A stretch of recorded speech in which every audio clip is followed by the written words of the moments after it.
Number 1 is walking to the dartboard too quickly. When you play darts, of course you always throw 3 darts. The first one, you're standing still. The second one, you're standing still. And then the most common mistake, the third one, you start walking already. Don't do that. It's one of the biggest mistakes made by darts players. When you start walking too early, this causes that your last throw won't be equal to the first two and will always have a different direction. Solution, make sure that you complete your throw after your third dart and you start walking after your last dart hits the board.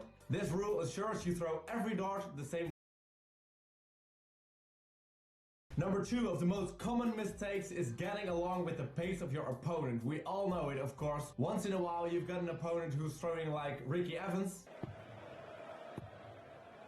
Wow. Or is throwing just as slow as Justin Pipe.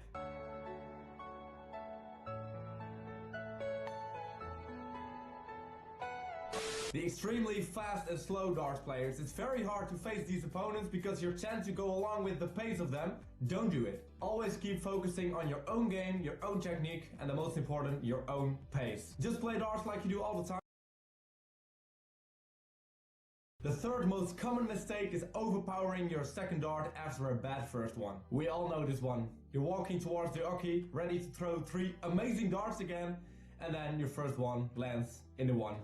Or in the 5. One of the most common mistakes almost every darts player makes after that poor first dart is overpowering the second one. With your first dart you aimed for the treble 20 and it landed deep in the 5. It feels like miles away. So without being aware of it, your brain tells you to aim that second one a little bit to the right because yeah, that first one you aimed for the treble 20 and it landed in the 5, so why not? What you absolutely don't want to do is overpower that second dart and aim to the right. 9 out of the 10 darts will land straight into the 1 when you do that. Instead of overpowering, just keep focusing on the 20 or the treble 20 and the good results will come, trust me. I know this is a hard one because you're not always totally aware of it, but try to focus on it because it's a real important one. The fourth one, yeah, I'm gonna tell you that one after I've asked you to please leave a thumbs up for this video if you like it. I would really appreciate it. Thank you.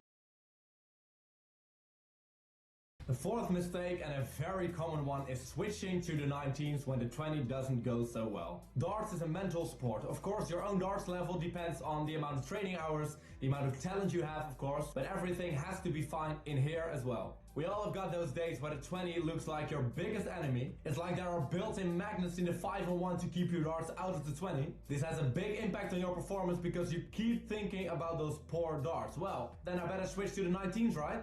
No. Of course, it can be a big relief when you aim for the 19 and you hit the 19 or even the treble 19 with every dart, but there's always that moment that you have to switch back to the main part of the dartboard, the 20. And once you've switched to the 19, switching back to the 20 will be very hard because you gave yourself a hard time mentally. So my advice would be just keep focusing on the 20, don't get distracted by your surroundings, and make sure you never have to think about the 19 again.